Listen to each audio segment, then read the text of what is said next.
اعوذ باللہ من الشیطان الرجیم بسم اللہ الرحمن الرحیم وقضى ربک الا تعبدوا الا ایاہ وبالوالدین احسانا وبالوالدین احسانا اما یبلغن عندک الکبر احدہما او کلاہما فلا تقل لہما اف ولا تنہرہما وقل لہما قولا کریما صدق اللہ العظیم۔ عن ابی ہریرہ رضی اللہ تعالیٰ عنہ قال قال رسول اللہ صلی اللہ علیہ وسلم رغم انفہ ثم رغم انفہ ثم رغم انفہ قیل من یا رسول اللہ قال من ادرک والدیہ عند الکبر احدہما او کلیہما ثم لم يدخل الجنہ او کما قال صلی اللہ علیہ وسلم، رواہ مسلم۔ رب اشرح لی صدری ویسر لی امری واحلل عقدۃ من لسانی یفقہوا قولی رب یسر ولا تعسر وتمم بالخیر آمین یا رب العالمین۔ قرآن مجید کی سورۃ المبارکہ سورہ بنی اسرائیل، جس کا نام سورۃ الاسراء بھی ہے، اس سے میں نے ایک آیت آپ کے سامنے تلاوت کی ہے جس میں اللہ تعالیٰ نے ارشاد فرمایا، اور تمہارے رب نے حکم فرمایا کہ اس کے سوا کسی کو نہ پوجو اور ماں باپ کے ساتھ اچھا سلوک کرو۔ اگر تیرے سامنے ان میں سے ایک یا دونوں بڑھاپے کو پہنچ جائیں تو ان سے ہوں نہ کہنا اور انہیں نہ جھڑکنا اور ان سے تعظیم کی بات کہنا۔ یہ ترجمہ میں نے احمد رضا خان صاحب کا آپ کے ساتھ شیئر کیا ہے۔ حدیث جو میں نے آپ کے سامنے ذکر کی ہے، صحیح مسلم کی یہ حدیث ہے، حدیث نمبر 6511۔ ابو ہریرہ رضی اللہ تعالیٰ عنہ اس کے راوی ہیں، فرماتے ہیں کہ اللہ کے رسول صلی اللہ علیہ وسلم نے ارشاد فرمایا کہ اس شخص کی ناک خاک آلود ہو یا ہو گئی، اور یہ 3 مرتبہ آپ نے فرمایا۔ پوچھا گیا اللہ کے رسول صلی اللہ علیہ وسلم وہ کون شخص ہے؟ فرمایا جس کے ہوتے ہوئے اس کے ماں باپ ان میں سے کسی ایک کو یا دونوں کو بڑھاپے نے پایا، پھر وہ ان کی خدمت کر کے جنت میں داخل نہ ہوا۔ قرآن مجید کی آیت اور حدیث سے آپ کو اندازہ ہوا ہوگا کہ والدین کا مقام اللہ تعالیٰ نے، اللہ کے رسول صلی اللہ علیہ وسلم نے کس قدر فرمایا ہے۔ لیکن آج کے لیکچر میں میرا موضوع یہ نہیں ہے، بلکہ موضوع ہے قرآن مجید کی اس آیت میں اور حدیث میں استعمال ہونے والا لفظ۔ قرآن میں آپ کو یہ کلاہما میں جو کلا نظر آیا ہے یہ، اور حدیث میں جو آپ کو کلیہما میں کلی لفظ نظر آیا ہے یہ۔ تو آج انشاءاللہ تعالی ہم کلا یا کلی کے بارے میں آج کے لیکچر میں تفصیل سے پڑھیں گے۔ اعراب القرآن کا مطالعہ کرتے ہوئے ہمیں ایک جملہ اکثر پڑھنے کو ملتا ہے، اور وہ یہ ہوتا ہے کہ یہ لفظ جو ہے یہ ملحق بالمثنیٰ ہے یا یہ لفظ ملحق بالجمع سالم ہے۔ تو آج کے لیکچر میں ہم انشاءاللہ تعالی وہ الفاظ جو ملحق بالمثنیٰ ہوتے ہیں ان کے بارے میں پڑھیں گے۔ ملحق بالمثنیٰ کہتے کسے ہیں؟ ہر وہ اسم جس پر مثنیٰ کی تعریف مکمل طور پر صادق نہ آئے اور ویسے وہ 2 پر دلالت کرتا ہو، اس کو ملحق بالمثنیٰ کہا جاتا ہے۔ مثنیٰ کہتے کسے ہیں؟ مثنیٰ اس اسم کو کہا جاتا ہے جو 2 پر دلالت کرے، لیکن یہ کمپلیٹ ڈیفینیشن نہیں ہے، اس لیے کہ مثنیٰ ہونے کے لیے 3 شرطیں جو ہیں وہ پائی جانا ضروری ہیں۔ نمبر 1، 2 پر دلالت کرتا ہو۔ نمبر 2، اس کے آخر میں الف یا ما قبل مفتوح اور نون مکسورہ ہو۔ اور تیسری شرط یہ ہے کہ اس کے مادے سے مفرد موجود ہو، اور اس کی ایگزامپل جو ہے وہ رجولانی، یعنی اس میں آپ دیکھیں تینوں شرطیں پائی جا رہی ہیں۔ رجولانی 2 پر دلالت کر رہا ہے، اس کے آخر میں الف ما قبل مفتوح اور نون مکسورہ ہے، اور اگر اس کی منصوب یا مجرور فارم رکھیں ہم رجولینی تو پھر آخر میں یا ما قبل مفتوح اور نون مکسورہ موجود ہے۔ اور تیسری شرط یہ ہے کہ اس کے مادے سے مفرد موجود ہو، یعنی رجولانی را جیم اور لام سے رجل اس کا مفرد موجود ہے۔ اگر کوئی اسم 2 پر دلالت تو کرے لیکن دوسری 2 شرطیں یا ان میں سے ایک اس میں نہ پائی جائے تو اسے مثنیٰ نہیں کہیں گے، بلکہ مشابہ بالمثنیٰ یا ملحق بالمثنیٰ کہیں گے۔ اور اس کی ایگزامپل جو آپ کے سامنے میں رکھ رہا ہوں وہ اثنانی اور اثنتانی۔ آپ جانتے ہیں کہ عربی زبان میں گنتی میں 2 کے لیے جو لفظ استعمال کیا جاتا ہے، مذکر کے لیے اثنانی مرفوع اور منصوب اور مجرور اثنینی، اور 2 مؤنث کے لیے اثنتانی مرفوع اور اثنتینی منصوب اور مجرور۔ اور دوسری اگزامپل کلا اور کلتا، یعنی آپ دیکھیں یہ کلا جو ہے 2 پر دلالت کر رہا ہے، آخر میں الف ما قبل مفتوح آپ کو نظر آ رہا ہے، اور نون تو آپ کو پتہ ہے مثنیٰ سے ویسے بھی ڈراپ ہو جاتا ہے، لیکن اس میں تیسری شرط نہیں پائی جا رہی، وہ یہ کہ اس کے مادے سے مفرد موجود نہیں ہے۔ اسی طرح کلتا لفظ ہے، 2 پر دلالت کرتا ہے، آخر میں الف ما قبل مفتوح نظر آ رہا ہے۔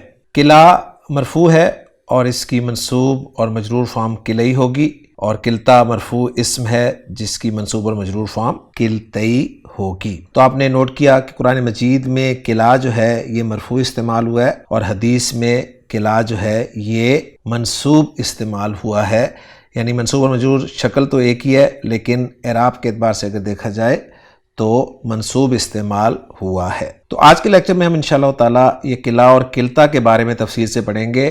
آج کے لیکچر میں اثنانی اور اثنتانی کو زیر بحث نہیں لایا جائے گا۔ تو پہلی بات تو نوٹ کریں کہ یہ کلا اور کلتا جو ہے نا یہ ملحق بالمثنیٰ ہے، یعنی ان کا اعراب بھی اسی طرح آتا ہے جس طرح سے مثنیٰ اسم کا اعراب ظاہر کیا جاتا ہے۔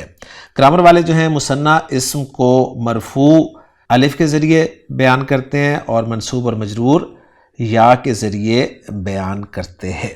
تو جیسا میں نے کہا کہ آج کے لیکچر میں ہم کلا اور کلتا کے بارے میں تفصیل سے پڑھیں گے۔ تو پہلی بات تو نوٹ کر لیں کہ کلا اور کلتا جو ہیں ان کو مثنیٰ کا اعراب بھی دیا جاتا ہے اور ان کو اسم مکسور کا اعراب بھی دیا جاتا ہے۔ یعنی مثنیٰ کا اعراب کیا ہوتا ہے؟ مثنیٰ رفع جو ہے مثنیٰ کی وہ الف کے ساتھ شو ہوتی ہے، نصب اور جر جو ہے وہ مثنیٰ کی یا سے شو ہوتی ہے۔ اور اسم مکسور کا اعراب کس طرح سے شو ہوتا ہے؟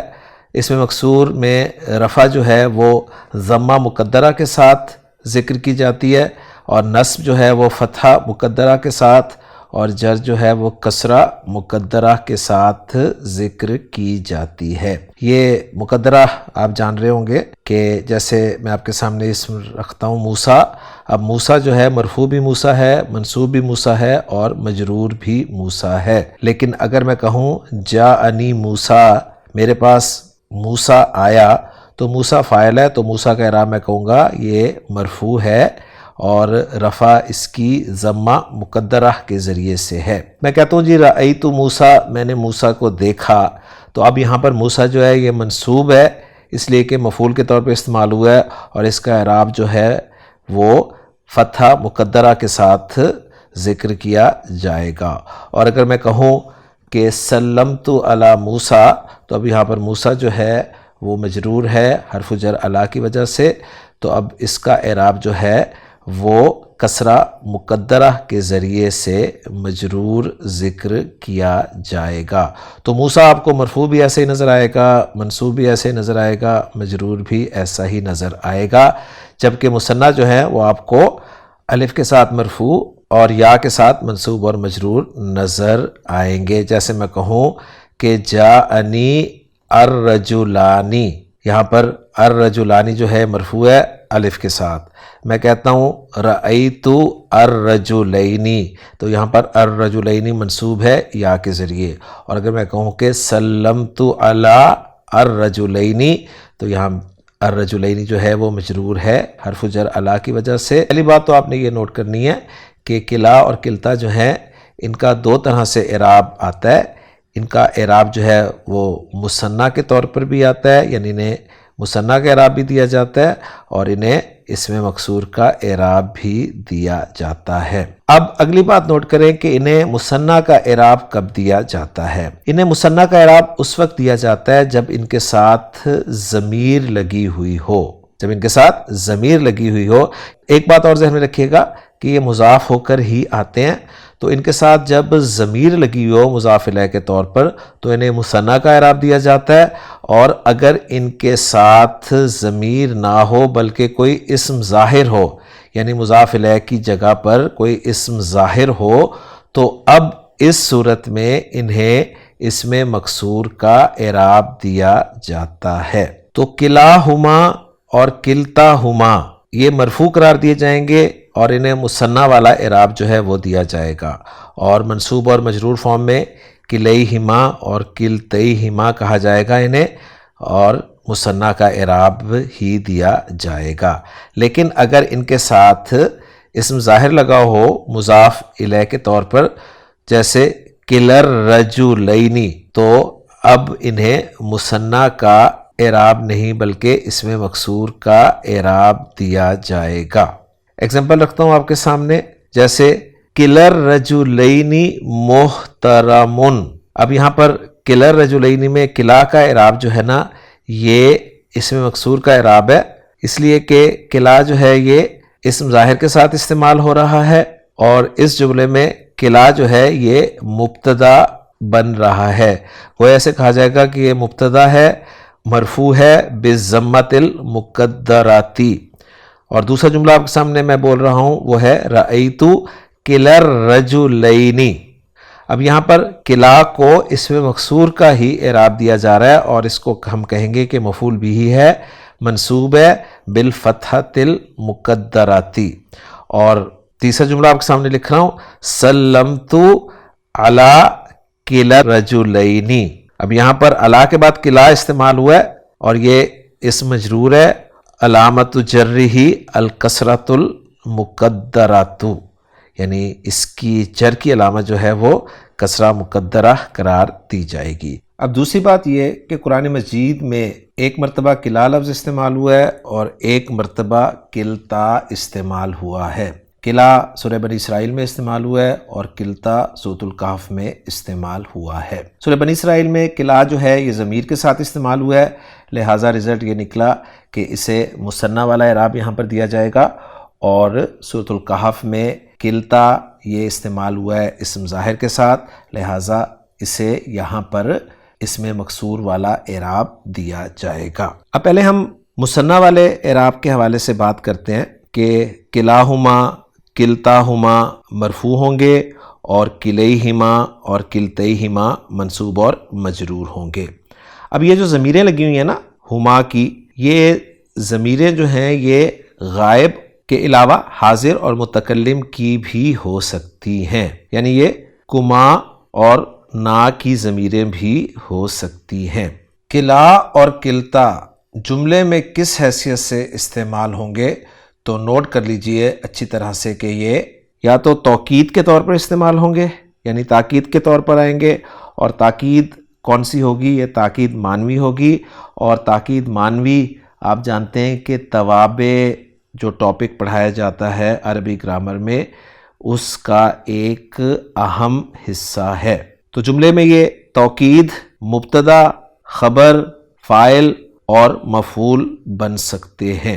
عام طور پر گرامر کی کتابوں میں کلا اور کلتا کو توابع کے ٹاپک میں ذکر کیا جاتا ہے اور بتایا جاتا ہے کہ یہ توکید کے طور پر استعمال ہوتے ہیں، یعنی تاکید کے لیے استعمال ہوتے ہیں۔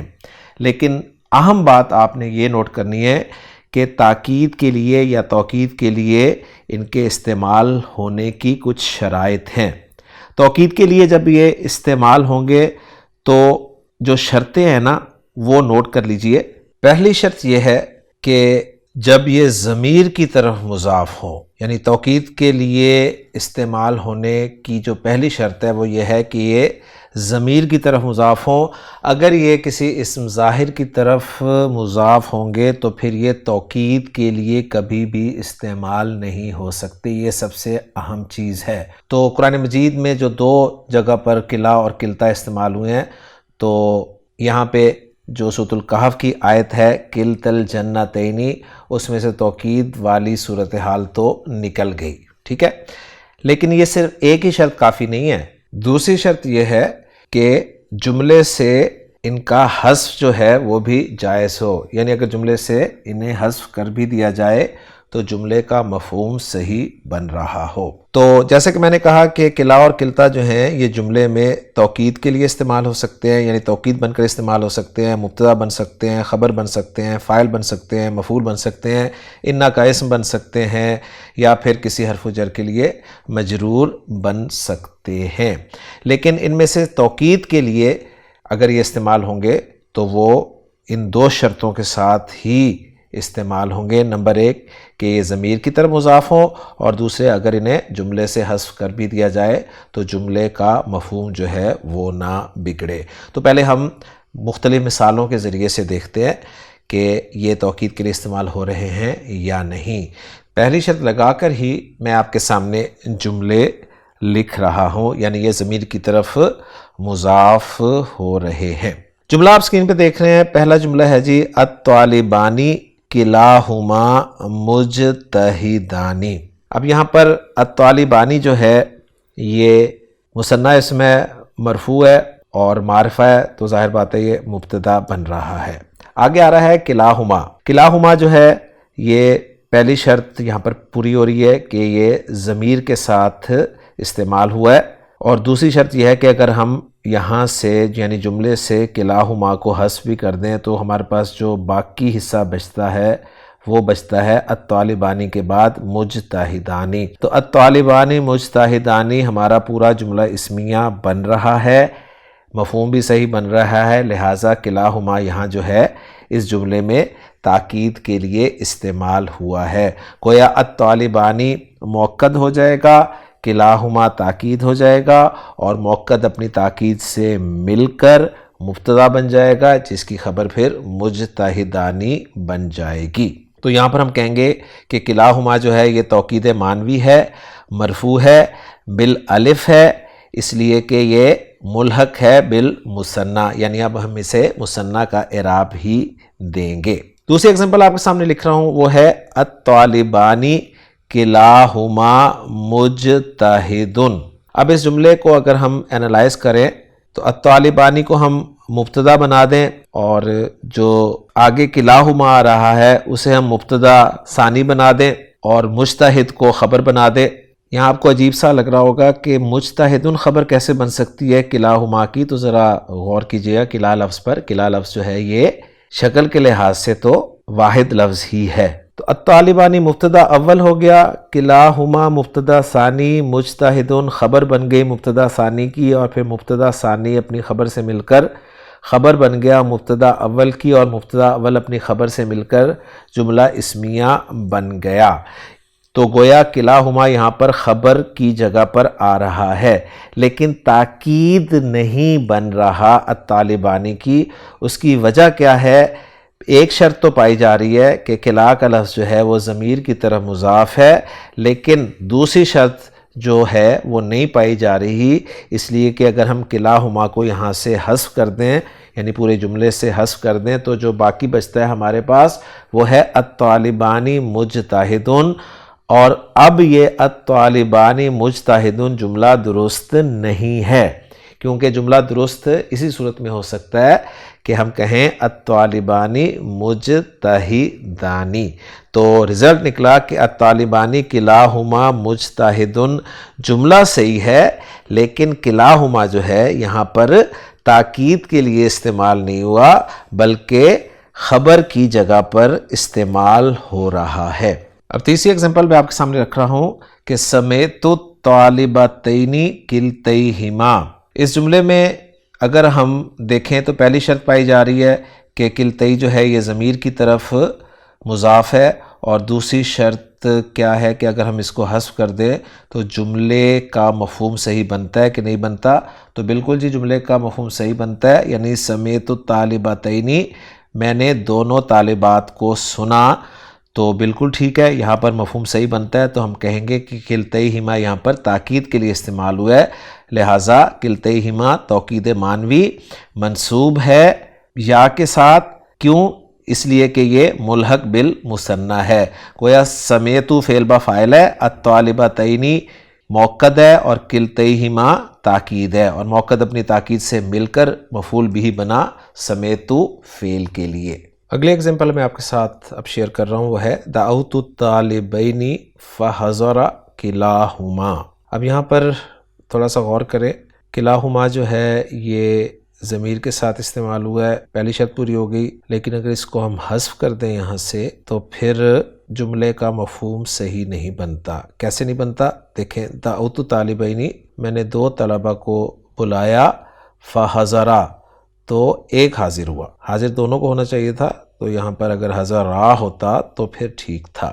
تو گویا رزلٹ نکلا کہ یہاں پر کلاہما جو ہے یہ تاکید کے لیے استعمال نہیں ہوا، بلکہ یہ حضرا کے فاعل کے طور پر استعمال ہوا ہے، لہٰذا ہم کہیں گے کہ حضرا فعل ہے اور کلاہما جو ہے یہ فاعل ہے، مرفوع ہے الف کے ساتھ، اس لیے کہ یہ ملحق بالمثنیٰ ہے۔ اگلی ایگزامپل آپ کے ساتھ میں شیئر کرنے لگا ہوں، وہ ہے کلانا ذاہب الی المدرسۃ۔ کلانا یہاں پر تاکید کے لیے استعمال نہیں ہوا، اس کی وجہ یہ ہے کہ پیچھے موقت کوئی ہے ہی نہیں، تو یہ مبتدا بن جائے گا اور یہ مبتدا مرفوع ہے، اور علامت رفعہ الالف لانہ ملحق بالمثنیٰ۔ اگلی ایگزامپل، یہاں پر کلی جو ہے یہ انا کے اسم کے طور پر استعمال ہوا ہے، یعنی تاکید کے لیے یہاں بھی یہ استعمال نہیں ہوا، کیونکہ اگر ہم اس کو حذف کر دیں تو جملہ کچھ بنتا ہی نہیں۔ تو الحمدللہ جی، آج کے لیکچر میں ہم نے کلا اور کلتا کے بارے میں تفصیل سے پڑھ لیا، اور یہ میرے ذمے تھا کیونکہ میں نے جب سورۃ الکہف کی آیت کروائی تھی جس میں کلتا لفظ استعمال ہوا تھا، تو میں نے کہا تھا کہ میں الگ سے اس پہ ایک لیکچر ریکارڈ کرواؤں گا، تو آج میں نے وہ ایک لیکچر الگ سے ریکارڈ کروا دیا۔ امید ہے آپ کو پسند آیا ہوگا، اور یہ سب چیزیں آپ کے علم میں ہو سکتا ہے پہلی دفعہ آئی ہوں، تو اگر کوئی چیزیں سمجھ آئی ہوں اور فائدہ پہنچا ہو تو دعاؤں کی درخواست ہے آپ سے، اپنی دعاؤں میں یاد رکھیے گا۔ انشاءاللہ تعالی کسی اگلے لیکچر میں کسی نئے ٹاپک کے ساتھ آپ سے ملاقات ہوگی۔ سبحانک اللہم و بحمدک، اشہد ان لا الہ الا انت، استغفرک و اتوب الیک۔